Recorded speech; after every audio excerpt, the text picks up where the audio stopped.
आप देख रहे हैं न्यूज 7 हिंदी। राष्ट्र प्रथम। टीजीटी परीक्षा के दूसरे दिन प्रयागराज समेत प्रदेश भर के परीक्षा केंद्रों पर सुरक्षा और इंतजाम कड़े कर दिए गए हैं। परीक्षा केंद्रों पर छात्रों को प्रवेश से पहले कड़ी जांच और सुरक्षा चेकिंग से गुजरना पड़ रहा है।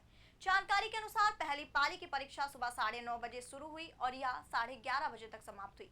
परीक्षा के दौरान अभ्यर्थियों की पहचान और प्रवेश प्रक्रिया में कोई भी ढील नहीं रखी गई।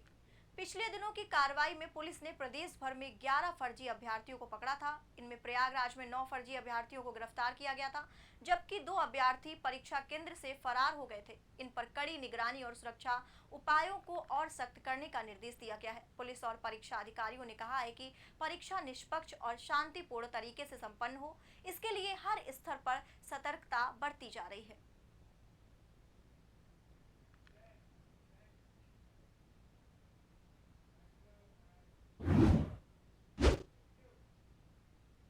जनगणना कार्य में लापरवाही और असहयोग के आरोपों को लेकर नोएडा प्रशासन ने बड़ा कदम उठाने की तैयारी कर ली है। ड्यूटी के प्रति उदासीनता बरतने वाले कर्मचारियों के खिलाफ सख्त कार्रवाई की जाएगी।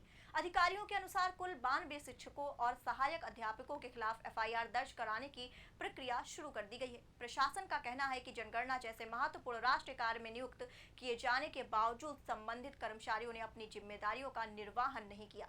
इसे गंभीरता से लेते हुए उनके खिलाफ कानूनी कार्रवाई की जाएगी। जानकारी के मुताबिक 43 आंगनबाड़ी कर्मचारियों पर भी कार्रवाई की तलवार लटक रही है। इसके अलावा नोएडा प्राधिकरण के कुछ कर्मचारियों के खिलाफ भी एफआईआर दर्ज कराने की तैयारी की जा रही है। अन्य विभागों के करीब 30 कर्मचारियों भी जांच के दायरे में हैं। अधिकारियों का कहना है कि जनगणना कार्य में असहयोग, अनुपस्थिति और निर्धारित जिम्मेदारियों का पालन न करने की शिकायतें लगातार मिल रही थी। जांच में दोषी पाए जाने वाले कर्मचारियों के खिलाफ नियम अनुसार कठोर कार्रवाई की जाएगी। प्रशासन ने स्पष्ट किया है कि जनगणना जैसे महत्वपूर्ण कार्य में किसी भी प्रकार की लापरवाही बर्दाश्त नहीं की जाएगी।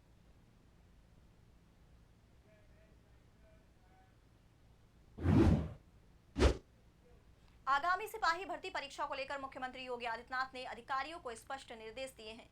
परीक्षा प्रक्रिया को पूरी पारदर्शिता, निष्पक्षता और सुरक्षा के साथ संपन्न कराया जाए। मुख्यमंत्री ने वीडियो कॉन्फ्रेंसिंग के माध्यम से भर्ती परीक्षा की तैयारियों की समीक्षा करते हुए अफवाह फैलाने वालों के खिलाफ सख्त कार्रवाई करने के निर्देश दिए। समीक्षा बैठक में मुख्यमंत्री ने कहा कि भर्ती परीक्षा से जुड़ी किसी भी प्रकार की भ्रामक सूचना, अफवाह और फर्जी खबर को गंभीरता से लिया जाए। सोशल मीडिया और अन्य माध्यमों पर फैलाए जाने वाले गलत प्रचार पर नजर रखते हुए तत्काल कार्रवाई सुनिश्चित की जाए, ताकि अभ्यर्थियों के बीच किसी तरह का भ्रम न फैले। मुख्यमंत्री ने अधिकारियों को यह भी निर्देश दिया है कि परीक्षा में शामिल होने वाले अभ्यर्थियों की सुविधाओं का विशेष ध्यान रखा जाए। परीक्षा केंद्रों पर सुरक्षा, यातायात, पेयजल, चिकित्सा और अन्य आवश्यक व्यवस्थाओं में किसी भी प्रकार की लापरवाही नहीं होनी चाहिए। गौरतलब है कि प्रदेश में सिपाही भर्ती परीक्षा 7, 8 और 10 जून को आयोजित की जाएगी। बड़ी संख्या में अभ्यर्थी शामिल होने को मिलेंगे। प्रशासन और पुलिस विभाग को सभी तैयारियां समय से पूरी करने के निर्देश दिए गए हैं। मुख्यमंत्री ने कहा है कि भर्ती परीक्षा सरकार की प्राथमिकता है और इसे पूरी निष्पक्षता तथा पारदर्शिता के साथ संपन्न कराना प्रशासन की जिम्मेदारी है। उन्होंने अधिकारियों को सतर्क रहते हुए हर स्तर पर प्रभावी मॉनिटरिंग करने के निर्देश भी दिए हैं।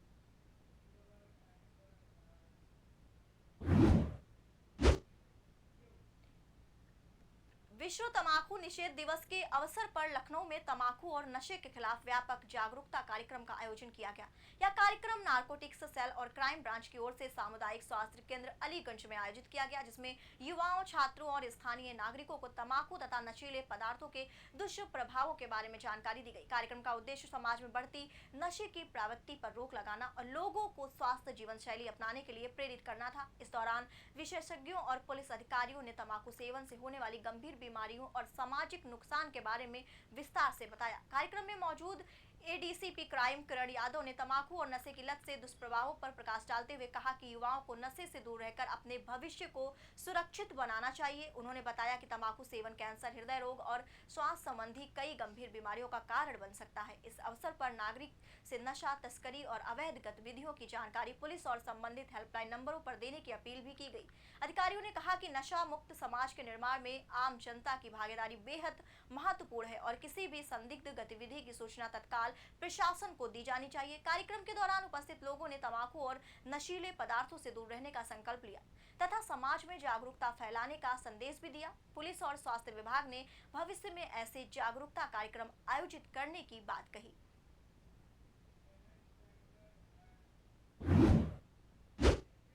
भीषण गर्मी के बीच हल्द्वानी के करीब 60,000 लोगों को आज पानी की किल्लत का सामना करना पड़ सकता है। पंचक्की और चंबल पुल के पास इंटर कनेक्शन के कार्य के चलते आज दोपहर शीश महल स्थित फिल्टर प्लांट 3 से होने वाली जलपूर्ति बंद रहेगी। ऐसे में कई इलाकों में दोपहर से शाम तक पानी की सप्लाई प्रभावित होने की संभावना है। देखिए यह रिपोर्ट। हल्द्वानी में आज हजारों लोगों के लिए पानी की आपूर्ति प्रभावित रहने वाली है। जल संस्थान द्वारा पंचक्की और चंबल पुल के पास इंटर कनेक्शन का कार्य किया जा रहा है। इसी वजह से आज दोपहर शीश महल स्थित फिल्टर प्लांट 3 से जलापूर्ति अस्थायी रूप से बंद कर दी गई है। इसका असर बिठौरिया, पालीशीट, ऊंचा पुल, कठघरिया, अंबिका विहार, नवाबी रोड समेत आसपास के कई इलाकों में देखने को मिलेगा। अनुमान है कि करीब 60,000 की आबादी को दोपहर से शाम तक पानी की समस्या का सामना करना पड़ सकता है। गर्मी के इस मौसम में पानी की मांग पहले ही बढ़ी हुई है। ऐसे में सप्लाई प्रभावित होने से लोगों की परेशानी और बढ़ गई है। कई परिवारों ने सुबह से ही पानी का संग्रह शुरू कर दिया है ताकि शाम तक दैनिक जरूरतों को पूरा किया जा सके। जल संस्थान के अधिकारियों के मुताबिक यह इंटरकनेक्शन कार्य भविष्य में जलापूर्ति व्यवस्था को बेहतर बनाने के लिए किया जा रहा है। विभाग का दावा है कि काम पूरा होते ही आपूर्ति को सामान्य कर दिया जाएगा। हालांकि स्थानीय लोगों का कहना है कि गर्मी के मौसम में कुछ घंटों के लिए भी पानी बंद होना बड़ी समस्या बन जाता है।